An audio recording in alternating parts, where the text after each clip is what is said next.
Okay, the first speech it's started from the UK. It's called Aire.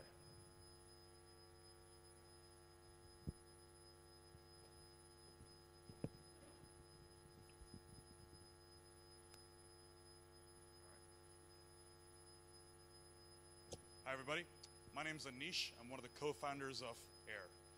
So the story for Aire really started about 7 years ago when I first got to the UK. I come from New York, I had a perfect financial history, I was educated, I worked for a great bank, but I got rejected. And I got rejected by a bank for something as simple as a current account. They told me I had a thin file. They told me there was no data about me.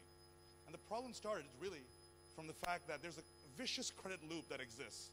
I've kind of started skipping ahead. There's a vicious credit loop that exists. When a bank pings down to the credit bureaus, and I'm sure a lot of you are familiar with this, when there's no data about you, you get incorrectly assessed and therefore rejected. And the sad part is because as a result of that, when you start looking at all these amazing products that people want, right, the catch-22 of the credit cycle hurts you. You know, you have to live in cash, and that's what I had to do. For a month, I was living in cash while being educated, while working for a bank. You know, we talk about mobile contracts, nothing. We talk about bank cards, nothing. We talk about digital payments, Apple iWatch, none of that was available. And none of that is available for the people who struggle with the same problem. And this is the kind of stats that we're looking at. I know in the UK and the US, the numbers are a bit better, with about only 20% of the audience who doesn't have a credit score.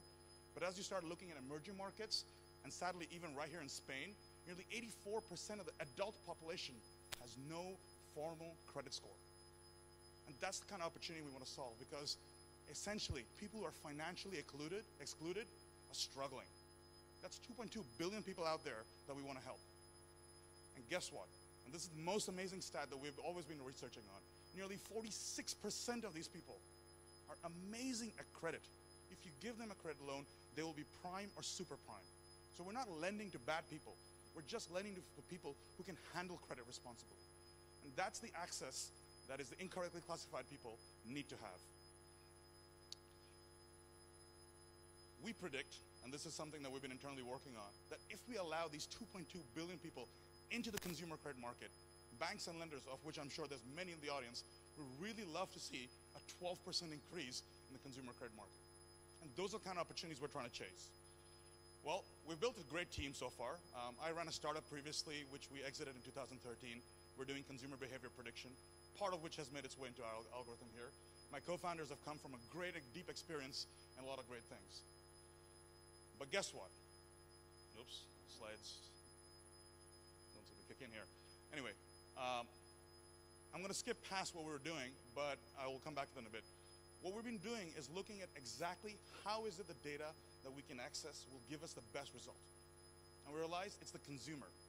Nobody has ever bothered asking the consumer directly for the data that solves this problem, right? Consumers know great things about their professional history, academic history, things around their subscription database, things that they're doing outside, their behavior patterns, decision-making, risk attitude. Those are the kind of things that will predict and create the future of credit scoring. And that's the kind of models we're building. I know it's been a really early journey, and we've been running for about 8 months, but we're starting to see some amazing results, right? So I know this is already up, but if you start looking at the kind of credit curves we're predicting versus where the average population curve is coming out, we're only about 5% off at the widest point.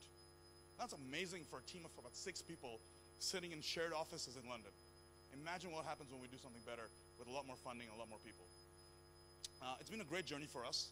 We started, as I said, earlier in the year. We started looking at some great data that's coming out of Lending Club. We started looking at research at Harvard, UCL. We started forming partnerships.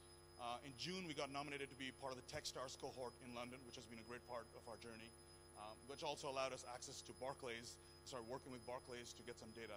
And finally, just recently, we have announced a small partnership with a funding partner called Student Funder, which does loans for master's kids in the UK.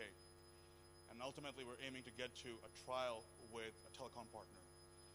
So join us and be part of the journey. That's really our ask. We need more lenders. We need more partners who understand the vision.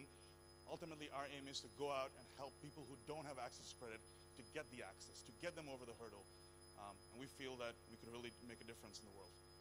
Thank you.